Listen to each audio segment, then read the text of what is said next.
Right, it's time for an experiment. I want to see which tee peg out of these three gives me the optimum performance from my driver. I've seen videos done that suggest that by choosing the correct one of these, correct tee height, I potentially will get better performance out of my driving stats, and it's not something I've ever considered before, quite honest. So really keen to see how that will impact on my overall performance in the hands of the average golfer. Driver is at the ready, the sun is shining. Pause the video right now, make your decision which one of these three is going to get better performance. So we're looking about an inch high on the white, inch and a half pink, or 2 inch high on the orange. Which one is going to get best performance for the average golfer when using driver, and what are we going to see differences? So we're going to see launch angle, we're imagining it affects spin number, carry distance, total distance, and also the angle of attack. So all interesting things, and to see how much difference it has on overall performance. So stick your winner down below right now in the comments box. Which one of them do you think will perform the best for me? Second thing to do right now, I keep asking at the end of videos, I'm going to switch that round. If you don't subscribe to the channel, then please hit that subscribe button at any time throughout this video. It will be greatly appreciated. And at the end of the video, if you have enjoyed the content, then please hit that like button. Comments down below, and I will do my very best to reply to all those. Right, that's enough of the please made. I will move camera, start hitting some golf balls on this gorgeous day, and see which one of these tee pegs gives me the best performance. Okay, so we're going to do this video a little bit different. I'm going to try and get 3 shots with each tee height that are similar in strike. So basically 3 shots that I'm particularly happy with in terms of performance. What I don't want to do, because it's going to be, I don't want to take a very small sample of shots and start to try and present something to you that's quite questionable. So it might take me a while, but I'm going to try and get 3 shots, like I said, that are very, very similar in their strike pattern, and balls that I'm particularly happy with. So I'm going to go away and do that. But before I do that, I just want to talk about, I'm going to start off with the white tee.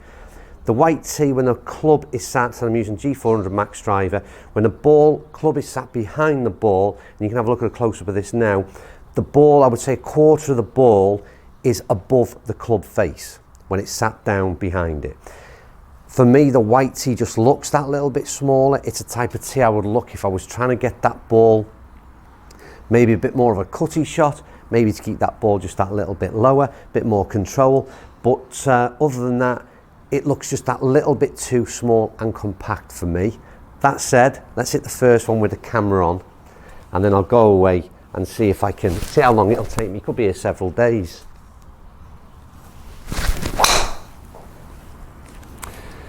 I'll be using that one. More than happy with that. I'm going to hit some more shots, we'll record the data, and then we'll move on. I'll speak to you in 2 seconds, and we'll talk about the pink tee, which is where I'll go to after this. Right, so pink tee now. Didn't take too long, that did okay. White tee performance, visually okay. Ball flight, more penetrating lower, as I would probably expect. The launch angle, I would say for me, looked a little bit low, but we'll get to that in shortly. Now, next thing I want to talk about is how the G400 Max now sets up behind the golf ball with the pink tee. And I would suggest, from where I'm looking, but we'll get a close-up from the other side, what you're looking at now, about half of the golf ball is sitting above the club face when it's grounded behind the ball at address. For me, it's a much more natural position in terms of where I would tee the golf ball up. That's the kind of thing that I'm particularly comfortable. It's where I understand I should have the tee, how it should be teed up. We'll see whether my understanding where it should be and where it actually, in performance-wise, we'll see that shortly. But at the moment, that would be the choice for me in terms of the tee, in terms of how I like the club head to sit behind the ball. Well, I might as well stay in it one on camera.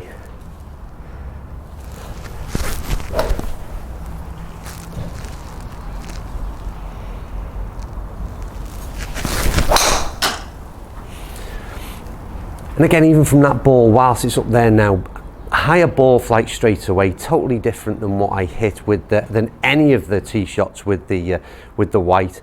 And again, you see that ball getting up and out there straight away. We shall see. Right, I'll hit a few more with this and then we're back again just to discuss how this sits behind the ball with the orange tee peg. Okay, so golf ball's well underway now. The experiment is getting somewhere and we're now onto the orange tee peg. Right, same as before, club head behind the ball. Now then, big difference here for me. Almost 3/4 of the ball now is above the club face at address. Makes me a little bit uncomfortable. It sort of suggests at address that, I know this won't happen, or shouldn't do, but it almost suggests that the club head is going to sweep right under that ball and you're going to fire one up high. And we know that doesn't necessarily happen. And I'm no doubt my angle of attack is going to be very much on the upward swing now. Upward, and again, I would expect launch angle to be significantly higher. That's what's going on my head, at least visually, when I look down at that. Whether or not that's what happens in terms of performance, we'll see in the numbers at the end. But slightly more uncomfortable with this tee height. This is very much tee it high, let it fly. But yeah, I don't know, it's a bit too high I think for me.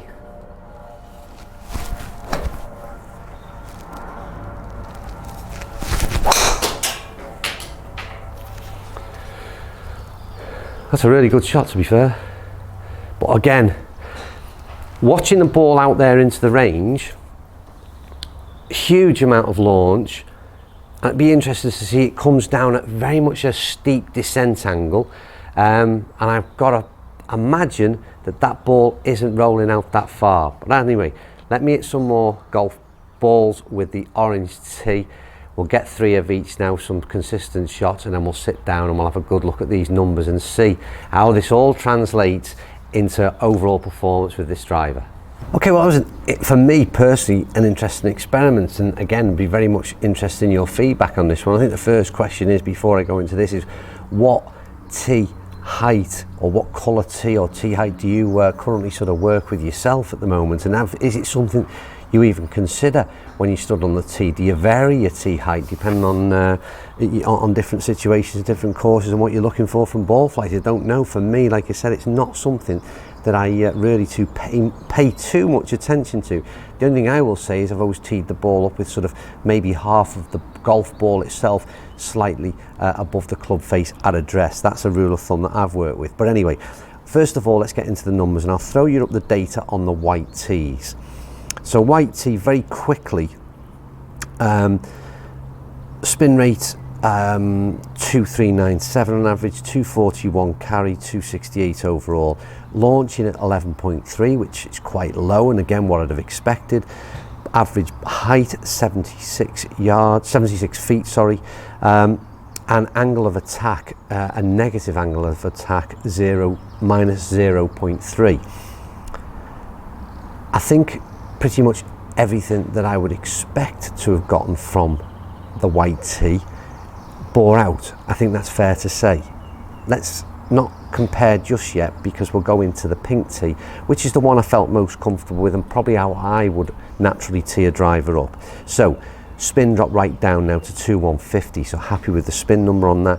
245 carry, so we've gained a 4-yard carry, lower spinning, and 271 overall. Not a massive difference there, not massive gains, but that 245 carry as opposed to 241 carry is an interesting one. I'll come back to that in a minute.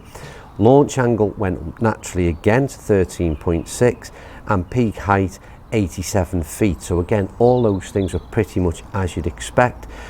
Didn't pick up the data on shot number 3, unfortunately, but it gave us an average of 4.3 on angle of attack. But shot 2 seemed very different, so it's a shame we couldn't have got shot 3 in there really. But once again, all those things pretty much came out as you would expect, or at least as I was expecting, with the different tee heights. Then let's get into the orange tee. A little bit more uncomfortable for me in terms of how the club sat behind the ball, didn't quite like it. Spin again went right up now to 2711. Carry distance 242, so good carry distance, but again with the higher spinning, and again the angle of descent and where this came back from, because I'll just flick to the height column. Peak height was 102 yards, and again I could see that when I was hitting the ball, and maybe if you were looking sort of downwind, teeing this ball up onto an orange tee getting that ball up to 102 yards of peak height and letting the wind just carry it, then I can see where that would definitely work, but vice versa, and this thing is going to absolutely balloon. Launch angle went up to 14.3 and total yardage down to 261, so a considerable difference in loss of distance on the orange tee, and the only way, like I said, that would work for me is literally playing downwind when you're looking to really tee that ball and get it airborne. Of the 3 tees, clearly for me, although only a minor difference, and I expected a bigger difference, especially with the angle of attack. Everyone talks about how you've got to hit up on the ball when hitting driver, and there was 2 different scenarios there and not a massive difference in performance, and again only over a small ratio of shots, but the angle of attack very much swinging and connecting the ball on the upswing with the orange tee peg, and the opposite effect with the white tee peg, and the overall differences in performance, like I said, weren't that greatly different, so that's an interesting one. For me, it was very much the middle tee peg did a bit of everything. It got good carry distance, and I think again when I said about this carry at 245, the interesting for me, whether it be summer or even more so winter conditions when you're looking for the long carry, but not compromising with ballooning spin, then again that that pink tee peg height was absolutely perfect for me. Launch angle at 13.6 was good, and like I said, although it only gained small amounts of yardage, I think overall performance on the pink tee suggested that that was the winner, if there was a winner, but it certainly proved to me that that pink tee height was about right. If I translate the pink tee height, like I said, into what if I was using any old tee, straight tee peg, I would suggest that, and I think it's a rule of thumb that a lot of people have worked with, so I don't want to state the obvious, but at least we tried to prove it, is pretty much half of your golf ball sitting proudly above the club head when you lay it on the ground at address. Like I said, I've worked with that sort of mindset. Yeah, that's something that I've always used, and that's that height, I would say, that pink tee. Anyway, I'm not going to pretend, I'm going to look into where I struck it on the club. I'm not going to talk about angle of attack too much, because I'm not going to pretend that I'm an expert in this, because as you know, I am not. I'm trying to relay this information in layman's terms as I would interpret it. So I hope that was useful. I hope you enjoyed the video. Like I said, I try and make it short and sweet. Like I said earlier on, comments down below. Love the interaction. Thumbs up if you like the video, and once again subscribe if you don't already. I think that's that test and little experiment done. I'm going to move on, and I'll see you very, very soon on TUpload TV.